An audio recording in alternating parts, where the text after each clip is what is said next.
Welcome to Sex Ed with DB. I'm your host, DB. Let's get into it.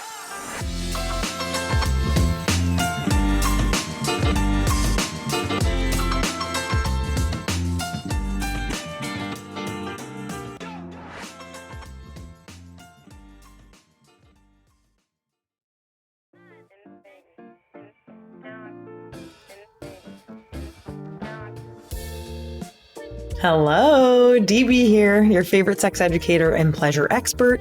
Let's go ahead and dive into DB's pleasure preview, where I give you a little taste of what we're diving into today, what the science has to say, and how it might just change the way that you think about sex.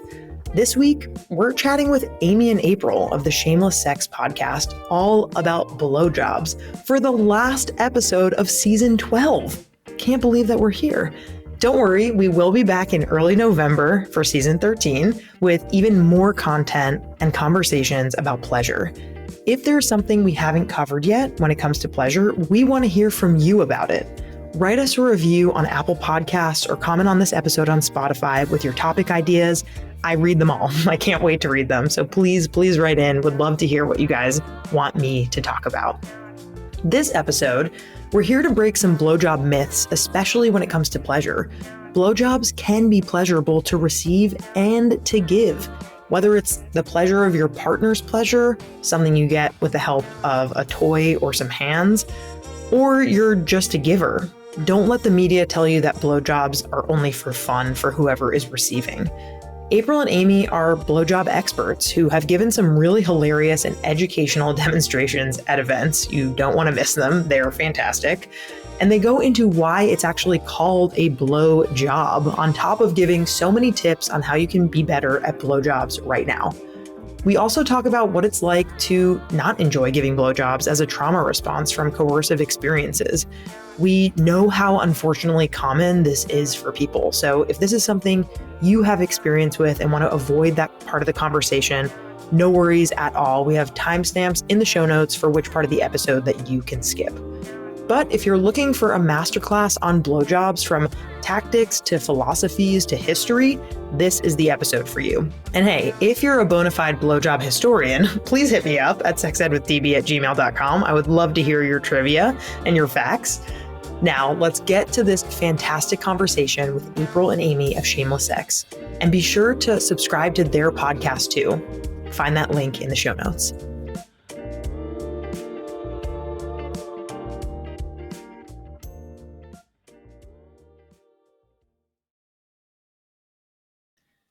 Amy and April, my friends, hello. How are we doing today? We're great. So happy to be here. I know. Stoked. They're waving around rainbow dildos already. I love you too. I'm so excited that you're here on another episode of Sex Ed with DB. We love Shameless Sex. I can't wait to talk to you about blowjobs. That's what we're getting into today. Yep. Let's talk about those jobs. I'm just going to do that. I'm going to answer questions just by sticking my tongue in part of my mouth. Yeah, just that's her answer. Yeah, everything. We're going to mime it. Yes, it's going to be great.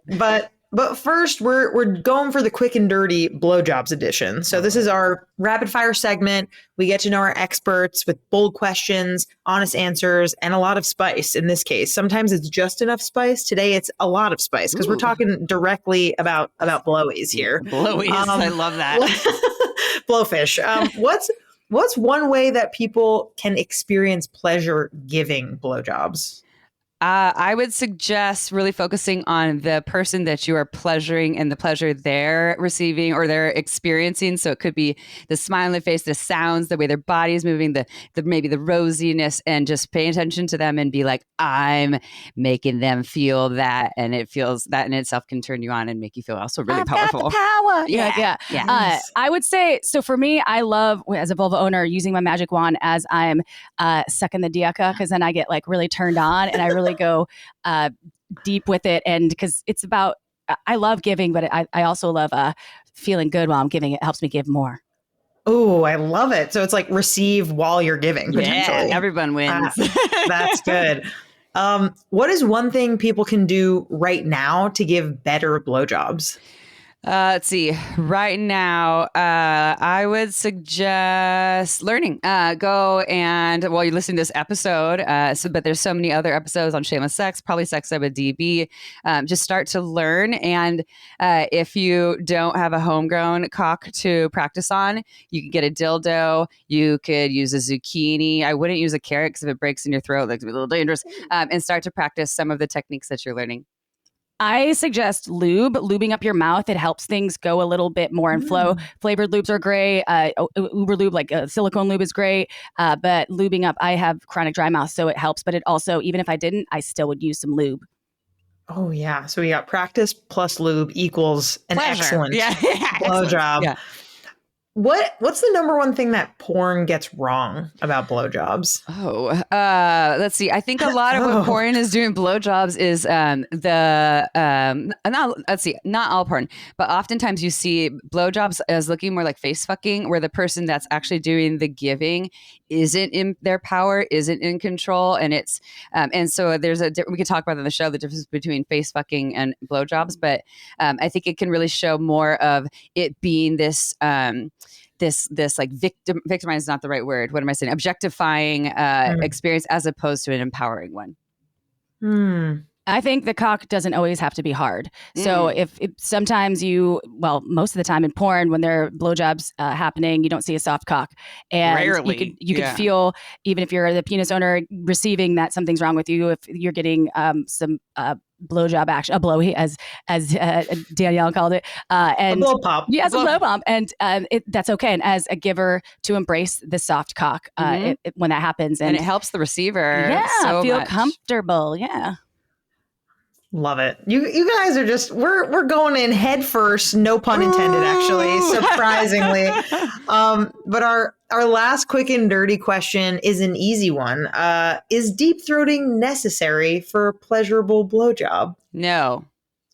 Tell me more. Tell me why. No, because let's see. If we're talking about we're talking about homegrown cock, right? Most of the nerve endings are on the head of the cock, and then there are nerve endings on the shaft, definitely a lot on the balls. But most of your attention and blowjobs are going to be on the head, anyways. So if you can't get a lot of the cock into your mouth, you're still getting this area that has a lot of nerve endings, and you can use your hands for the rest of it. You can add a bunch of Uber lube to your hands, and then your hands can feel like an extension of your mouth, almost like you're deep throating, but you don't have to actually deep throat. I'm in agreement here. And I think that deep throating, if it's an art and it can take a while, I have a small mouth, so it's not really, for me, that easy to do to get any size cock, whether it's like an average to whatever size it is, like this rainbow dildo. It's hell no, not average. I would probably not even be able to fit to the orange part up in my mouth. So it has quite girth. It's girthy as well. Girthy and long. Yeah. Yes. Yeah. And I think like sometimes, depending on the side of your mouth and your teeth, deep throating can be hard, and it can be gag reflex. Yeah. Or yes. And right. I brush the back of my tongue and I start gagging. So I think like embrace the gag reflex and know that you can give a great blowjob, as Amy said, with your hands as an extension of your mouth and focusing on the head. And the balls. The balls. Don't forget the balls. Yeah.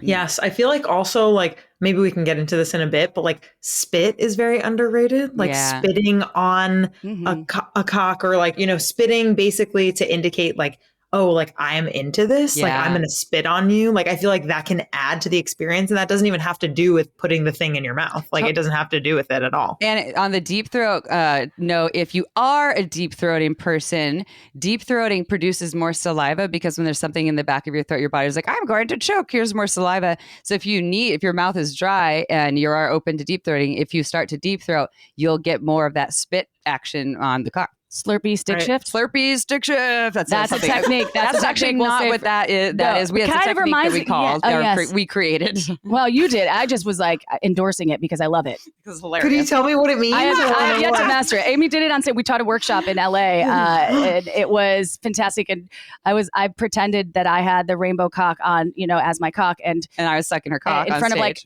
of like maybe 200 people. Yeah. I was like, Slurpee stick shift. She has everyone in the audience yelling Slurpee stick shift. Basically, yeah. So I was sucking April's rainbow cock on stage, but instead of just going like up and down, I was using my neck, almost think of like a chicken, like kind of a back and forth thing. And so what it does is it moves the kind of like a stick shift, like burp, burp, burp. It moves the cock around more like instead of just up and down, the cock actually have some movement, which can feel really nice for the cock owner to receive. So that's why we called it the slurpy stick shift. Slurpy stick Trademark. shift. TM. Yeah. Exactly. TM.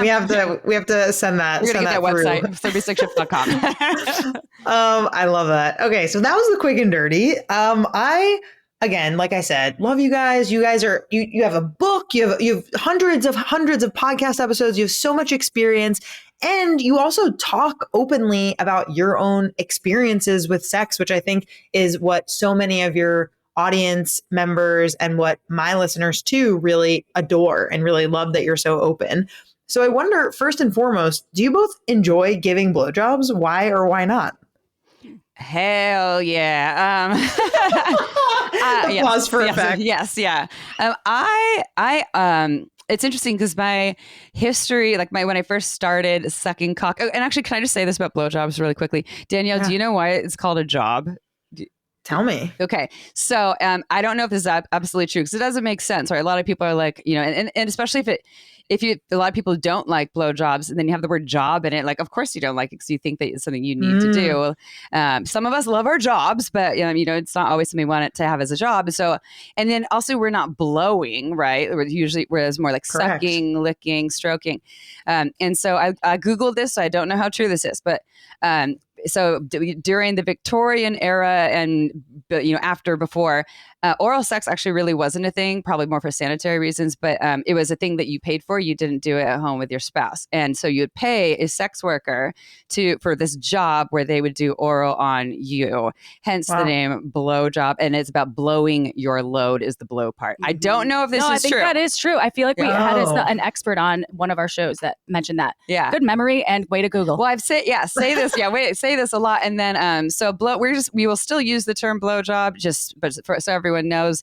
I also have friends though that created the term blobby. I'll tell you, remind you who they are later. No, I know. Yeah. Yes. Blobby. So it's a hobby, but you're still doing a blowy. So it's a blobby. Like so she'll actually say like, oh, the kids were asleep, so I gave them a blobby. I love that very much. Yeah. That's a cutie name too. I like blobby. that. Yeah. So, but my first couple experiences with blobbies, having my mouth on cocks, while they were consensual, there was experiences where I didn't give the blowjob, but I was trying to be coerced. Like, I'll still make out with you if you suck my cock. I'll hang out with you if you do. Otherwise, I'm going out with my friends. Or a lot of the penises or cocks I started to suck. I think of cocks when I'm actually like when they're, because penises are like, they're just like flaccid walking around. I'm not like going to be like trying to have sex with them. Anyways, the first couple people that I did actually have that experience with didn't ever offer to or go down on me. So it's interesting that like my enjoyment isn't like I have to do this, but I did have this era of thinking that was kind of my job. Like I'm supposed to, this is how I get attention. This is, a thing. But then very early on, I really learned to love like what I spoke to, the getting off on giving pleasure to people. So that's just what I love about it. I love, like giving pleasure to someone and watching their reaction to, the way their body is moving, the way they're reacting to what I am offering. And like I said earlier, I feel powerful. I feel very well trusted too. I feel honored. I have put my mouth on cocks with people who really don't like their own penises or cocks or whatever. And were very insecure about it. And so then I took my mouth away. So I also look at it as an honor with people who are like, you're inviting me into this very intimate part of yourself. So so I just love it. And I also feel like I'm really good at it. So that helps. If I didn't have that confidence, it might be different. So I love giving. Oh, I love that. Thank you for that giver. context. I know. That's great. That is good. And she's had a lot of practice. Practice makes for great perfectly imperfect. And for me, the blowjob situation was never something that I like to do until, because I had kind of a traumatic experience when I was like 14 with some forced oral sex on an older dude that I was, he was like a senior in high school and I was 14. I was a freshman. And after that, I was kind of head pushing? traumatized. It was head pushing and like a lot of like kind of what you were talking about, where it was just coercion and I wanted to be cool and I also had no fucking idea what I was doing.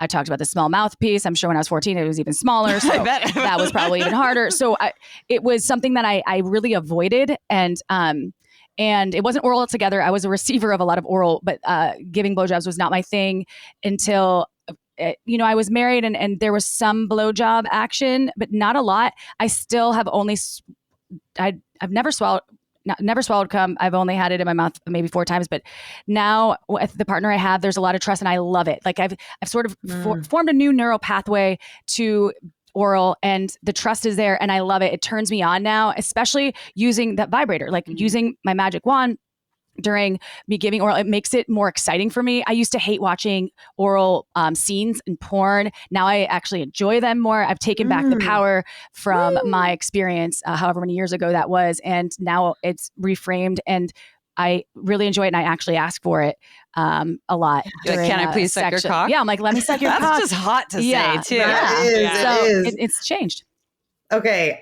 This is so important and it would be such a miss if we didn't bring up, like, especially for young women and vulva owners, like queer people, being on the other end of that coercion is so fucking common. Like everyone, including myself, has a story where in college, you're making out with some guy and then they all of a sudden start pushing your head down to their crotch. And you're like, what? And at the time, luckily, like, I, in my head, knew that it made me uncomfortable. And like, thank God that I was lucky and like wasn't forced in a way to do that. But I felt so much shame, so much expectation, so much like, coercion basically. And there were definitely times where I refused and they got up and left. Yeah. And like, they were that's just such a shame that like men are taught, in particular, cis men are taught that they are deserving of like a blowjob where the recipient, where the giver, like doesn't have to be spoken to about it, that you don't need their consent from them. Like it's so clear that just because you start making out that you deserve this, right? That you're going up the steps to get oral. Like it's just so important to name that. So I'm really glad that we're talking about that. And I wish that as young girls, like we were taught like, hey, like you don't have to do this. And like the second that someone makes you feel bad, like you get up and leave. No, and instead you're made fun of at school for not doing the thing and or doing it too much. Or doing it too much. But I didn't experience that clearly. April, I'm very sorry that happened to you. Oh, it's okay. I've had plenty of time to process and I am through that portion of, and now we get to enjoy it because the key is being with a partner who you want to do it with and who makes you feel like you're someone who is making them enjoy it and this whole thing, right? And like safety. You're feeling safe. Safety is number one. Yes. And like jumping off of that, right? There's this idea that blowjobs are inherently this like subservient or like submissive act, and it can be. But I talked about this recently with Midori, who came on and talked all about like, power play, and Goody Howard has come on to talk about, awesome educators. They're incredible. And Goody has talked about basically how blowjobs are performance art. And I love the framing of this. Like they can absolutely be an act of power and dominance. And so I'm wondering, why do you think that blowjobs are typically in mainstream media framed this way and in public discourse about like that they're subservient, that they're, that they're a submissive act? Well, I think I know you're talking about mainstream media and then also going back to porn, right? Like porn is like mostly designed for penis owning individuals, for men, for cis men. And so what they're depicting is more so what they would like to see, which generally is, the man being more in power and a woman being more of like subservient in some sort of, and it's not saying all men want that to be like everyday life. I think it's just more of kind of the turn on. And we do still live in a very, a male-centric world. I'm speaking specifically to sexuality and penises. A lot of sexuality and what we see is much more geared towards male sexual pleasure and enjoyment and empowerment, as opposed to female or vulva owner variations of that. So I think that just that aspect of porn trickles over into what we also see in mainstream media as well. And totally. Also, nothing's really changed in terms of the media that's consumed. And I'm not even speaking to porn.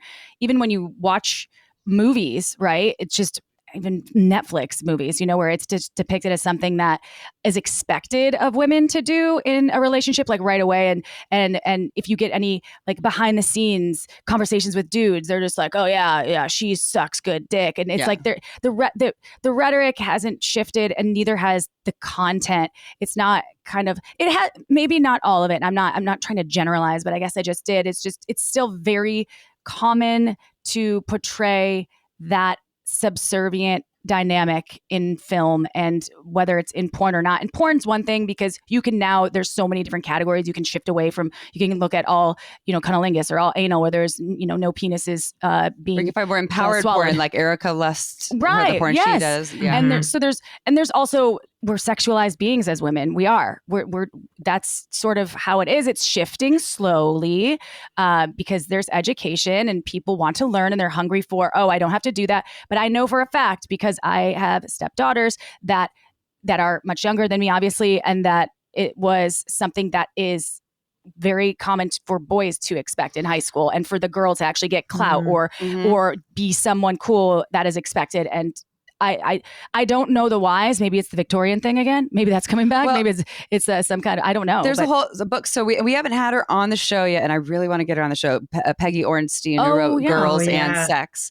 Right. And she also wrote Boys and Sex, and I haven't read that one. But what was really interesting in Girls and Sex is the stats are showing that younger people are having penetrative sex at an older age than in history. Because in history, many years ago, right, it was like, oh, you're bleeding now, you can have sex, get married. But they're not receiving, giving oral sex at a younger age than historically has ever happened. Like 11, 10-year-olds, related to attention, affection, all of these, like, I need to do this to be loved, to be liked, to have a boyfriend, to be cool, all those things. So I still don't know like the exact reasons why like even that is there, but like, patriarchy. I'm sure someone does, Danielle. That'll be a call for your next guest. Yeah. So a historian, a blowjob historian. Yeah. Blobby historian. Yeah. A blobby historian. That's so good.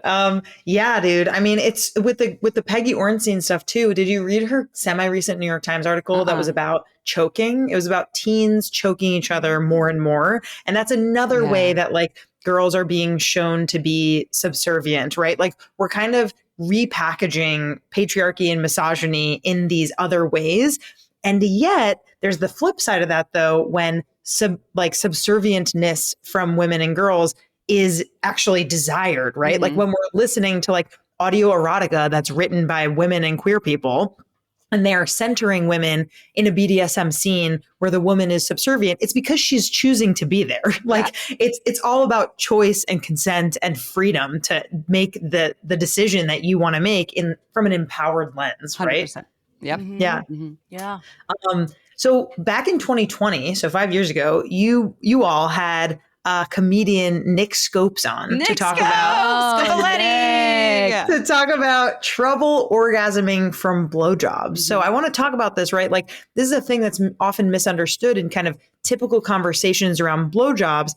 Not everyone who receives a blowjob can orgasm from them. Mm-hmm. And I think that it's more common than we think it is. So I'm wondering if you have any advice for people who want to try to orgasm from blowjobs, but can't seem to. What would your advice be? Well, I'll start as the importance of how the giver shows up for that, right? So I've encountered many a dick that was like, I don't come from oral sex.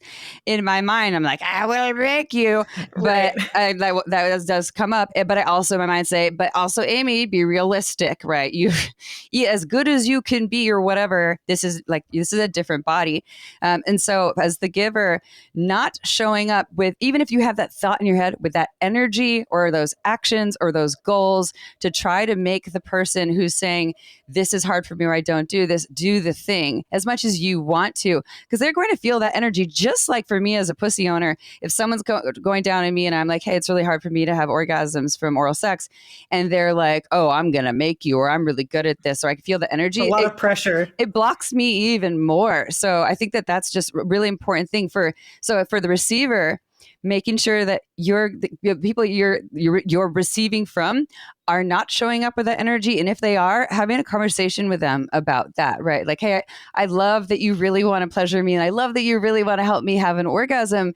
And I also, the more I feel this pressure to do this thing, that the more difficult it is, the harder it is for me to actually go into that space. So I think that would be helpful. And another one is, so if having a hard time having an orgasm or not orgasming during sex is called delayed ejaculation. So we know of like early ejaculation. Ooh, I thought of a thing this morning, erection direction. Like my erection direction. I was like, why have we ever said that? Like, erection. My erection direction isn't really where I wanted to go right now. Get it? I was like, where's it going? I know, because it's like sometimes the erection direction. It's like it's not pointing north. Hard. It's going south. Wow, that's good. I woke up and I was like, I have to share that with Amy. The first thing she thought is during a meditation. April's meditating. She's like, erection direction. Don't forget this. Like, I gotta trademark that. That's so good. I interrupted you. I'm sorry. I just came to me. And I won't go too deep into this because there are people like Keely Rankin. She's amazing. She's been on our show many times. She specializes in cock issues, including delayed ejaculation. And delayed ejaculation is something that people experience for all kinds of reasons. It can be age. It might not be age too. And it's a lot of it is this mental, I'm not going to come. I'm not going to come. I'm not going to come. And so what I would say for those people it is the same thing I would do for myself if I'm having a hard time orgasming is to get out of my head and get in my body and just focus on the sensations and not the thoughts in my mind of just like, okay, pleasure, tingling, warmth, pulsating. Just stick with those pieces, and those little small sensations can actually lead to the bigger piece. It's often when we're in our heads, that's the main problem.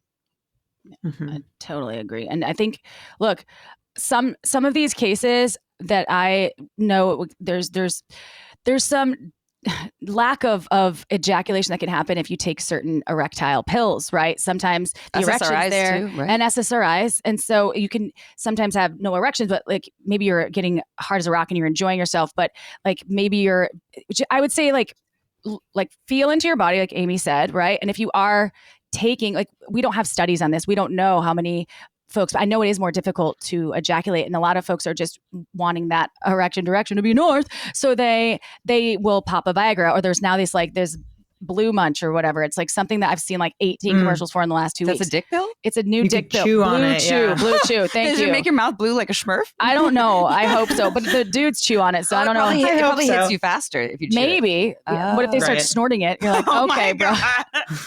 So just immediate. But sometimes I think that there's a lot of media around. It's very normalized eating a Viagra before sex, or to make sure that your performance is enhanced and you can perform right the way you want to perform. And I think there are side effects. I don't know. That's not necessarily answering their question for everyone, because Nick was a special case. Yeah. And I think that at the same time, one thing I've learned is to use this reverse psychology technique that's like, don't you dare come. Ooh, yeah. Don't you fun. dare. And that's hot usually too. Works. It might take a little bit of time, but they're like, oh. And to edge them, kind of like bringing them right to it, and then you're backing away, and then you're bringing it right to it and backing away. And with what you're saying, April, it's less. It is still reverse psychology. It's with what Forrest has shared with us. Yeah. Forrest Andrews, he works for Neros, which is a prostate company, but it's kind of like the fake it till you make it. Without, we're not talking about faking orgasms, everyone. No. Everyone, penises can fake orgasms too. By the way, it's not just pussies. But it's almost like a mantra in your head. If your head is saying, I'm not going to come, that I don't come. Instead, even if you don't fully believe it, say, I'm going to come, or I'm coming, or something like that. This feels so good. This feels so good. Yeah, like and changing the narrative. And the goal, like Amy said, taking the goal out of the equation, right? So lay off the dick pills if you're on those, to see if that works. And then and no shame if you want the dick pills, but like, just go easy on yourself. Does it feel good? Yeah. Do you like what you're receiving? What do you feel? What are the sensations? Right. Yeah. Yeah. And I think like also if you try to come from a blowjob and you try all these different ways and they don't work, just get the pleasure from it and then come however else you want to come. Yeah, there's so many other ways. Okay too. Yeah, you don't have to come from a blowjob. Totally. And like let go of that. I couldn't come from receiving oral pleasure for a long time. And then I let go of thinking that I couldn't come from oral pleasure. And that really helps. It's really a mental game. We all know this. All of us sex educators out there, we say this time and time again, but remember this, get out of your head, because your head is your largest sex organ, not your dick. Okay. Maybe you think it is, but it's not right now. Yeah. So your head, correct. Like you need your head is your largest sex organ. So it's directing a lot of things, but like, don't buy into all the thoughts that are popping in there, right? If they're about consent, buy into those. We need those ones, but like, and boundaries. But like a lot of the stories that are going on are the things that are getting in the way. And I'm wondering, and this is just a question, make a question for your question. I'm wondering how many of those folks that have had this, like this issue or this challenge that they want to overcome, train themselves to not come because they wanted to last longer. Ooh. This is what I've wondered for a long time. That's a good question. And because I know for a fact my partner did that, and it did take a while to kind of move through that, because he was like, well, I thought in sex, everybody wanted you to last longer. So I just like refrained from orgasming and train myself not to, like in his brain. And then it gets stuck. And so I'm wondering that. I don't have the answer for you. I don't own a penis, but for you listening that have penises, have you ever done that? Is that part of it? I have. I did have a client who your next research study for Danielle Bezalel. Yeah. Well, I had a client who read, and I do like the book, The Multi-Orgasmic Man by Montauk Chi. I'm not against it. Yes. But it's very much anti-ejaculation, like for Taoist reasons. They say it's for health reasons. I think we actually scientifically know ejaculating is healthy. But it got in his head like, oh, I'm not supposed to ejaculate. And so then when he wanted to learn how, or not ejaculate, I don't know if they say like it's only once a week or once a month, something like that. And then it got in his head. And then when he wanted to start coming, he couldn't. So it's again. Well, can we talk about Lenny Kravitz? He's celibate because he wants to hold his chi. He hasn't had sex in I don't know how long. And I look at him like, I want to have sex with you so bad. I have sex with you every day of my life. And he's vegan and celibate. And I'm always like, how the fuck? Because it's all about, and I'm like, he does look like he's 30 years old and he's like nearly 70. So I'm like, go for it. But I don't know if there's any proof behind that either, but go for it. I mean, listen, you could do whatever you want to do. Most people, they want to come. So we're teaching you the tools. Exactly. Lenny, come talk to us. Come talk to us about it. Lenny, we're all available. We're all here. Let's talk about some actual, just the tips, pun intended, about jaw exercises, other ways to decrease jaw pain when giving blowjobs. What are your tips?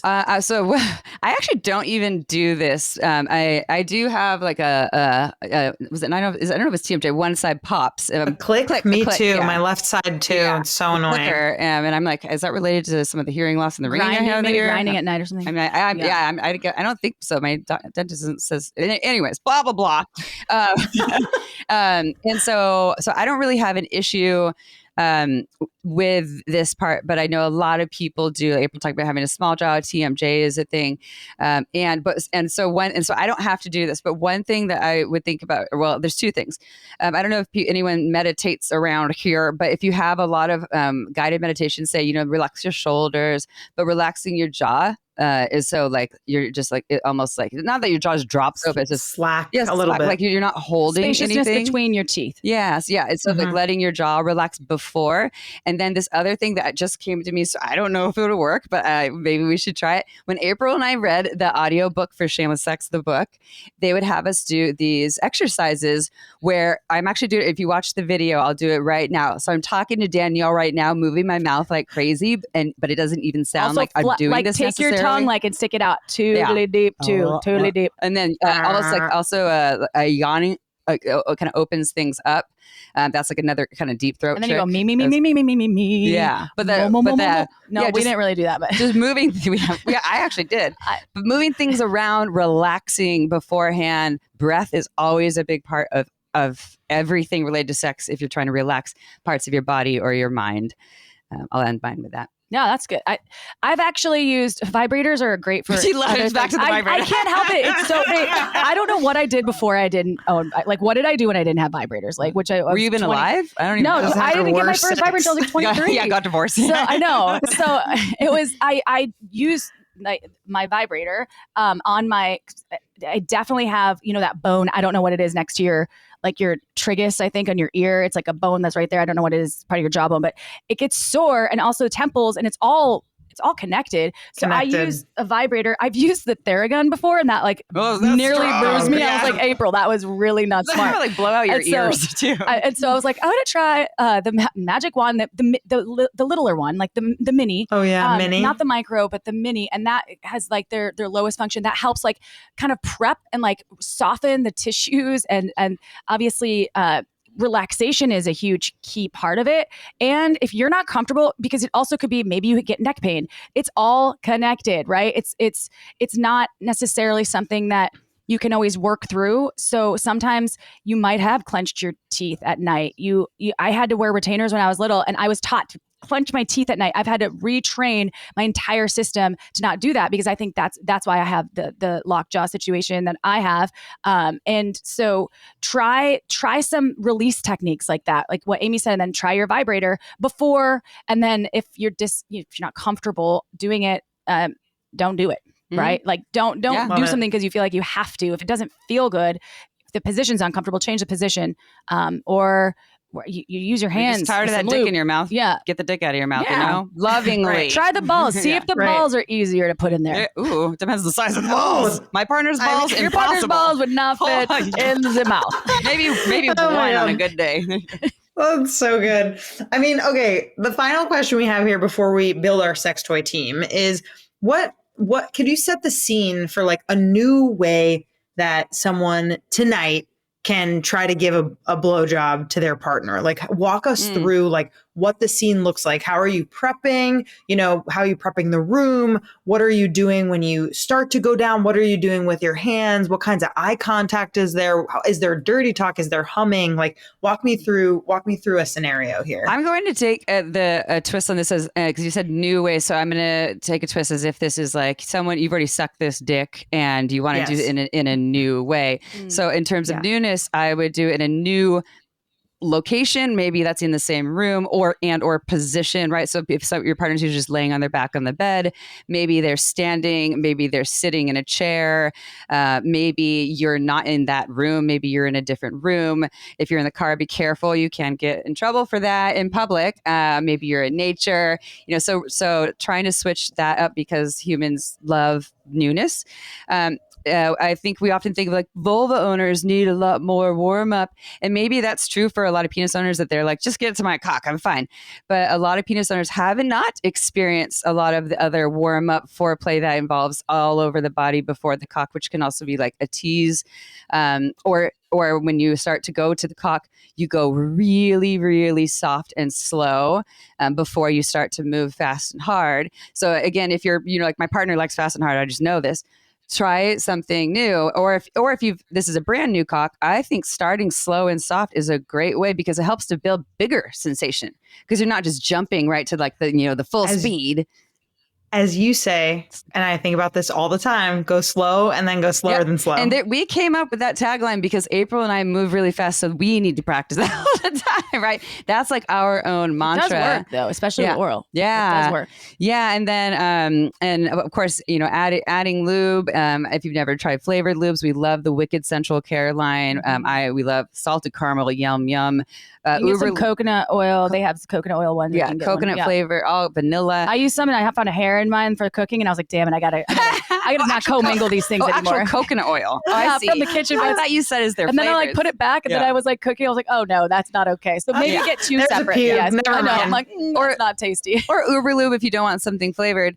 And April will have a lot of things to add too. I want to add something. I'm sure this is from Midori, but every sex educator I know says this. The number one tip that is pretty consistent with everyone is enthusiasm. Yeah. If you make that person that you are pleasuring feel like you want to be there, you're enjoying it, you love this, or you at least like it. So that in itself makes it a better blowjob. And that can be the sounds you make, which if you moan on a cock, that's like a free vibrator on their cock, to you can smile with a cock in your mouth, to whipping out your vibrator to show I'm so into this, I want to get off with you. There's so many ways to do that, but adding in enthusiasm. And if you're doing that, go above and beyond, but you don't have to be porn star enthusiasm, right? Like porn star enthusiasm is like eye contact the whole time, like, and then they pull it together, like, I love this is the best. Yeah. You don't have to do that. Do whatever feels be authentic to you. I love all of those recommendations. So I'll set the scene with like some aesthetics. She's better with this. Well, okay. So for all of you out there that are going to be receiving and have a penis, do some manscaping. Okay. Speaking of the pube in my coconut oil, no, I love, like, it's so much easier to sort of maneuver and get there and not get distracted when it's sort of manscaped and there's intention there.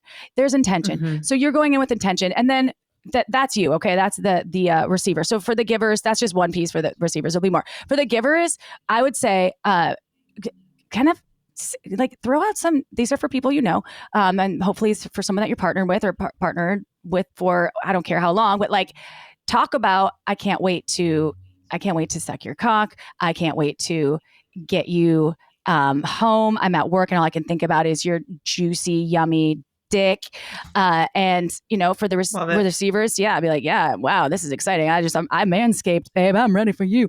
And you could, I'm not saying or suggesting you send pics. You don't have to do that. Don't ever send us dick pics, please. But don't send unwarranted dick pics to anyone. Nope. So then you get home, your partner's at home, you have your like flavored lube set, you're feeling good, it feels sexual. I would recommend, like, don't go to dinner and do this because sometimes you get lethargic after the eating, right? Eat first, have it be the appetizer is the oral, have your cum rag ready just in case, right? That I have this one from Magic Wand that I love. You said eat the dick first. Eat the dick first before you eat any dinner. Yeah. And then have the lube. If you don't have the flavored lube, then just have some lube because it just makes everything easier. Lay everything out in the bed. There's intention there. Again, the position thing's great, and I think eye contact's great. But use some of those. You taste so good.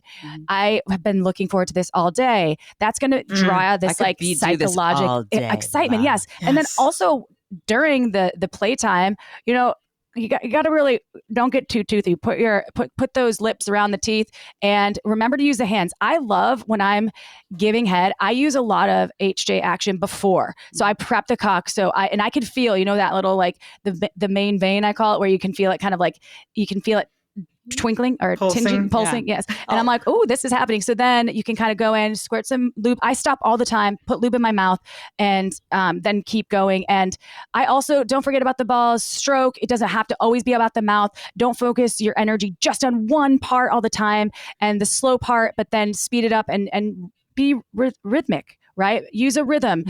And then also one technique that I love, if you don't do this, I recommend trying it out there, is grabbing the ass and like kind of like having the hips move with your mouth, like you're all like together. Face fucking yourself. Yes, exactly. Yeah. And then I will sometimes put pressure on the perineum.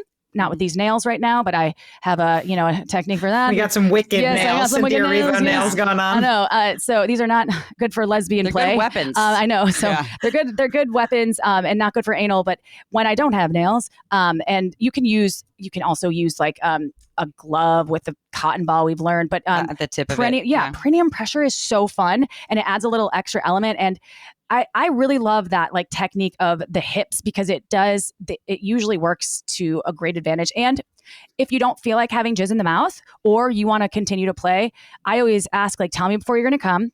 And then sometimes I'm like, just come on my body or come on your own body or come on your own body. Yeah. And I think those pieces are really good. I also think smells are really important. So have a candle lit, have some, I have a lot of daytime sex and I love daytime sex, and I want to make sure the cleanup's easy because I have to go back to work. So I throw down the fascinator blanket or a squirt blanket, and then everything's lined up. Intention is there. And sometimes spontaneity is great. However, people are busy. People are so busy. They have children. They have really like important things to do sometimes that they don't feel sexy. But if you lay out the intention and you have the buildup, and then during the experience, it feels that much more elevated. Like, put the intention in. If you really want to be a good giver, then put the intention in. And receivers, remember, snip, snip, snip those hairs. Yes. And I'll make this super quick addition. If you don't know what your partner likes, whether it's someone you've been with for a long time or they're new, ask them to show you with their own hand, like how they masturbate. And then you try to mimic at least some of that with your mouth. Yeah. That's really good. That's so good. This is so great. I also love I've been waiting for this all day. Yeah. Like that is so sexy and can really add so much of that enthusiasm. Like Goody Howard says, blowjobs can be performance art. And like the way that you're performing is sexy for that person. And it's also really sexy for you to feel in control of someone else's pleasure. She opened for our show in Dallas. So speaking of performance art, she did a amazing. whole demo on the art of sucking cock. And it was it might have been with our rainbow dildo, because I think she got one after. And it was amazing. She's a brilliant educator and has some awesome tips. So shout out to her. Goody, we love you. She's based out of Dallas. You, Goody. Yeah, we love you. We love her. So cool. All right, guys, we're at the last segment here. We're building a sex toy team. So shameless sex, you get 2 toys out of 3, and I'll contribute 1 of them. If we're building the best sex toys specifically for blowjobs and for penis play, what are like 2 of your favorite toys to contribute to that? And do lubes count, or is it just toys? Lubes can count, but you only get 2, and I'll get 1. Okay. So what's your max 2? So we each get 1. We each get 1. Okay. Do you want or do you want me to go first? Go first. Okay. I'm really digging here. Well, I'm gonna go with. Oh my god! I mean, obviously, I'm gonna go with the lube. So I'm going to just a lube of some sort. Uber lube. You don't want something flavored. The Wicked Sensual Care flavored line. If you want something flavored. Like I just adding a lubricant to it, and hands, put lubricant on your hands too. Like genitals or mucous membranes, they like to be touched with moist, not dry, unless someone's really into friction. So putting that on the cock in your mouth and or on your hands can really enhance the experience. I have one other one too, but I'm see what April says. No, do it. Do it. Tanga egg. I was gonna say that one. Okay, you do it. Damn it. Do it. No, this is good. This is good because I was racking my brain, and your hands are a great toy, but you can use those sleeves. They have like those sleeves that have some texture on the inside that you can sort of use with yourself. But the Tanga egg, they're disposable mostly, but they're shaped like an egg, and they just have an opening, and there's different textures inside. They're meant for masturbation. However, because you can orgasm inside them, they come with their own lube. I'm not a huge fan of their lube taste, so I would recommend maybe not doing that. But that's a great preparatory tool. And honestly, and I hate to bring it back to Magic Wand again because it's like overkill, but it's true. I put that on the frenulum of my partner's cock, not on the highest setting because he is much more sensitive, I feel like, than my clit is. So I put it on a lower, and that it really it enhances. Now, it's not something that I can hold it the whole time, but that's also a preparatory tool to sort of get the juices flowing. BJ. And then while I'm doing the BJ, there's also that's 2. That's it. We're Give me, please. You're excited. Give me 3. We got 3 already. I know. I'm sorry. So the lube is super big, but there's these finger vibes from Jimmy Jane that you can use to stimulate the balls, and then the perineum. I was just thinking about this because they fit over your fingers. There's 2 of them. They look like they come in the AirPod case kind of. That's how they charge, and they're purple. And those are super great. Like I started using them not too long ago because they're a new product. And for perineum stimulation while you're sucking cock, it's been really really fun because perineums love pressure and a little bit of vibration. So I would. And do you say perineum? I always say perineum. I say perineum. I know. See, so it's the same thing. We're talking about the same tomato. So that's it. Sorry, I went over. And the perineum is also like the taint for people who don't, it's kind of the spot, the gooch in between the PP, the penis, and the anus. The balls and the anus. Yes. The balls, the anus, just right underneath there. Nacho balls, nacho asshole. Nacho. Right. Nacho. Until it is? I have no idea. That's what some states say. It's the nacho area. Nacho balls, nacho asshole. I'm just full of them today. Interesting.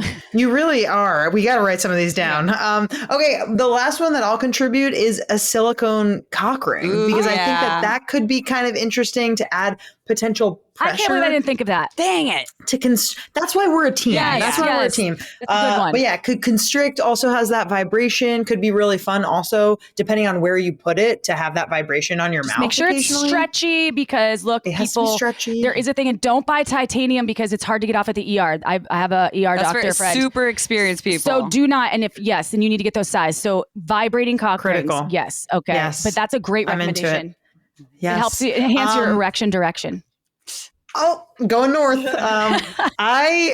I'm so glad that you guys came on. Thank you so much for being my pal, just being great sex educators. You got a book, you got, Shameless Sex book, you got so many episodes. Where can people find you? We'll make sure to put all this in the show notes too. Super simple. Shamelesssex.com has everything that we're doing. All of our handles are Shameless Sex Podcast. So check us out. We're pretty much shadow banned. So you can go to Amy at Shameless Sex and find us. We're shadow banned on Instagram. Instagram on Explorer pages. TikTok we've been kicked off a few times, but we don't produce any content other than educative materials for people. We're really keen on helping people have more pleasure. So we're not porn stars. We're not shaming porn stars. We love them, but we're none of the content we put out is going to scare your children or grandma. So that being said, we're pretty PG. On fucking episode, I don't know if grandma wants to hear that. But on our yes, grandma should. And it's fake, isn't it? Didn't we say face making love? Well, we called it face sex. Face sex. But the clips that are going to go on social media, anyways. Well, yes. I say this because I'm into you it. have sex ed, and we're Shameless Sex, but we are very education. Look, people get it twisted. So I just want to make sure I say that right. Totally. Yeah. Yes. Well, I love you guys. I'm so glad that you're here. Thank you so much for teaching us all about the art of blowjobs and making sure that we got our techniques, we got our jaw unlocked, and we're ready to go. So thank you guys so much for being on. Thank you. We love you. We love you.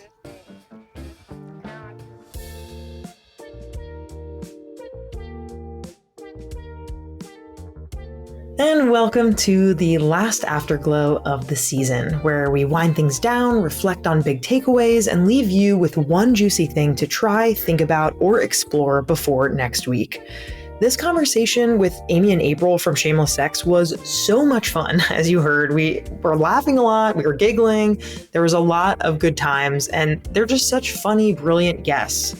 If you like this conversation, I know you're going to love their show too.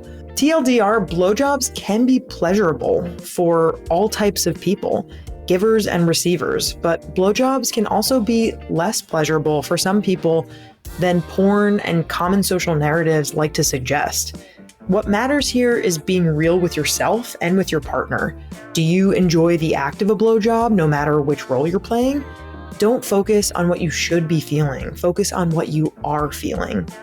Once you know what you're feeling, honestly, don't feel shy about playing some mind games with yourself. I really love this reverse psychology tactic of telling yourself you will not come, and you will find it actually makes it easier for you to get off with that in mind. Or you can try the opposite, focus on how good something feels and hype it up in your mind. Also, try some jaw release practices. If you're like me, a TMJ issue girly, you want to work around the jaw pain. And remember that deep throating is not a golden ticket for a great blowjob. Not everyone wants that, and not everyone wants to give that. I really love how much April and Amy talked about using lube for blowjobs. And obviously, you all know you can get 10% off of Uber Lube as one of my listeners. The link is in the show notes. I've been yapping about Uber Lube for years now, so don't miss out on that.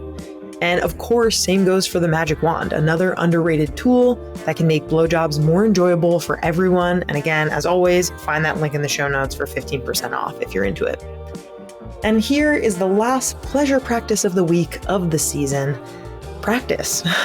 Don't use a carrot and choke on carrot shrapnel, please, but instead try a dildo, a cucumber, or a zucchini.